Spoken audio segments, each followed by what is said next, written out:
O que é iluminação? Após derrotar Mara, Shakyamuni atingiu a iluminação. Diz a tradição que isso ocorreu ao fim de uma noite, na lua cheia de Vaishaka. A lua cheia de Vaishaka ocorre entre abril e maio, segundo o calendário solar. Por isso, na Índia, o dia 8 de abril é em geral considerado como a data em que ocorreu esse fato. Por outro lado, no velho calendário indiano, Vaishaka era chamado de segundo mês, de modo que algumas escolas na Índia o consideram equivalente ao segundo mês de nosso atual calendário e celebram como data o dia 8 de fevereiro. Complicando ainda mais o assunto, uma vez que as traduções chinesas dos relatos do fato o descrevem como tendo ocorrido no 8º dia do segundo mês, os chineses tentaram determinar quando cairia esse dia em termos de seu próprio calendário. De acordo com o calendário em uso na China no século VI ou V a.C., a época de vida de Shakyamuni, o segundo mês, corresponderia ao 12º mês do calendário solar. Como resultado, na China e no Japão, julga-se que a iluminação de Shakyamuni ocorreu no dia 8 de dezembro. Na Índia, o mês chamado Vaishaka cai na primavera, de modo que o mais seguro é situar o fato em algum tempo nessa estação. A iluminação de Shakyamuni ocorreu ao amanhecer ou da forma costumeiramente descrita nas escrituras, ao aparecer a estrela da manhã.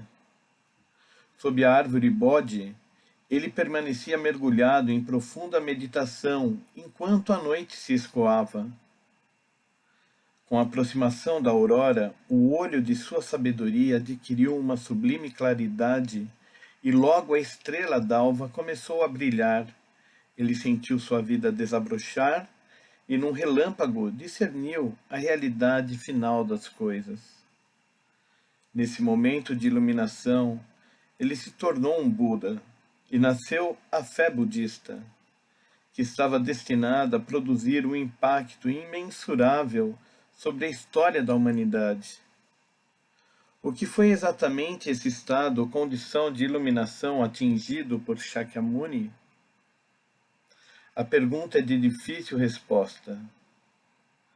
Mas embora para os jovens da atual geração todo conceito de iluminação possa parecer estranho e remoto, não acho que seja um estado que se distancie muito das experiências de nossa vida diária. Ao mesmo tempo, é praticamente impossível explicá-lo em poucas palavras. Mesmo que pudesse ser assim expressado, provavelmente seriam poucas as pessoas que poderiam aprendê-lo e aceitá-lo imediatamente. Os que alegassem ser capazes de assim fazer teriam que ser, na verdade, ou um Buda ou uma pessoa de enorme presunção. O que estou tentando dizer, contudo, é que iluminação não é algo distante ou estranho à existência humana comum. A filosofia budista descreve a vida que ocupa o universo em termos dos 10 estados de existência, Jikai em japonês, cada um dos quais contendo os outros 9 estados e dos 3.000 mundos num único instante de vida, Ichinen Sanzen em japonês.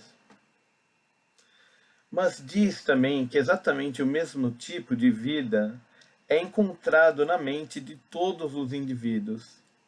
No caso de Shakyamuni, à medida que a escuridão da noite começava a ceder à primavera, começava a ceder a primeira luz da aurora, o estado de Buda existente no universo e o estado de Buda inerente à própria vida de Shakyamuni fundiram-se numa comunhão harmoniosa e desabrocharam. Na minha opinião, a iluminação de Shakyamuni foi uma espécie de reação mútua que ocorreu entre esses dois estados de Buda. Esse tipo de fusão ou reação mútua de estados de vida não se resumiu ao caso de Shakyamuni. Aparentemente, Jesus teve uma experiência semelhante, embora o nível de iluminação possa ter sido diferente do de Shakyamuni. A iluminação de Cristo deu-lhe senso de missão e, por conseguinte, em termos budistas, representou uma fusão do estado universal de Bodhisattva com o estado de Bodhisattva existente em sua própria mente, porquanto o Bodhisattva que representa o estado de existência imediatamente abaixo de Buda. É o Buda potencial que se volta à salvação de toda a humanidade antes de ingressar no estado de Buda.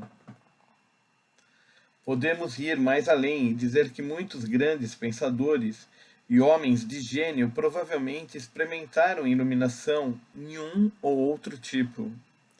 Descartes, por exemplo, no dia 10 de novembro de 1619, quando se encontrava absorvido em pensamentos em uma aldeia às margens do Reno, teve, segundo seus biógrafos, um súbito relâmpago de inspiração, que lhe revelou uma maravilhosa descoberta e uma ciência maravilhosa. Kierkegaard, o filósofo existencialista do século XIX, enquanto passeava perdido em pensamentos, experimentou um súbito e violento relâmpago de compreensão que abalou todo o seu ser. No Ocidente, esses relâmpagos de compreensão são conhecidos como revelação, acreditando-se tradicionalmente que são concedidos por um Deus absoluto e onisciente. Em termos de filosofia budista, homens como Descartes e Kierkegaard seriam considerados como pertencentes à categoria de Pratyeka Buda, o nível de existência imediatamente abaixo do de Buda e Bodhisattva. O Pratyeka Buda, conhecido como Engaku em japonês, é um ser que, sem depender do ensino de alguém, alcança no curso de suas próprias meditações certo tipo de iluminação. Em sentido amplo, todas as pessoas de gênio que, através de meditações e observações de fenômenos naturais, aprendem algum princípio ou fazem alguma descoberta original, podem ser consideradas como pertencentes a essa categoria de Engaku, ou auto-iluminados. Newton, que descobriu a lei da gravidade após observar a maçã cair de uma árvore, ou Beethoven, que compôs a Sinfonia Pastoral após um passeio pelo campo, são exemplos de homens incluídos nessa categoria. Todos esses homens de gênio se encontravam em estado de samadhi, ou concentração profunda, quando adquiriram a iluminação com compreensão. Mais tarde teremos mais a dizer a esse respeito. Aqui queremos simplesmente enfatizar que iluminação não é, em nenhum sentido, algo que pertença a um nível místico, muito distante da experiência ou capacidade humanas. Não obstante, embora os vários indivíduos que estivemos discutindo houvessem atingido um tipo de iluminação, existe evidentemente uma diferença qualitativa entre a iluminação conquistada por Shakyamuni e aquelas que atingiram o estado de Buda e a iluminação de outros líderes religiosos, filósofos e homens de gênio. Pensadores e homens de gênio obtêm um tipo de iluminação em seus respectivos campos de atividade, mas as verdades que descobrem são limitadas e fragmentárias. Não representam um tipo de iluminação que diz respeito à realidade final e surgem como reação à força vital básica do universo. É nesse ponto que reside a diferença fundamental.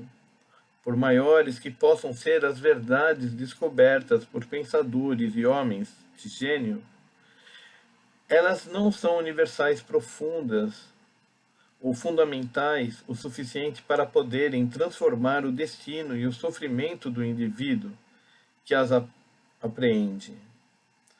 O estado de Buda atingido através da iluminação é o único estado de vida que pode mudar o destino da pessoa e lhe abrir um futuro infinito. O estado de Buda atingido através da iluminação é o único estado de vida que pode mudar o destino da pessoa e lhe abrir um futuro infinito. Esse foi o motivo por que Shakyamuni, tendo obtido compreensão da verdade, ficou totalmente comprometido com ela pelo restante de sua vida. A iluminação por ele conseguida foi do mais alto nível possível.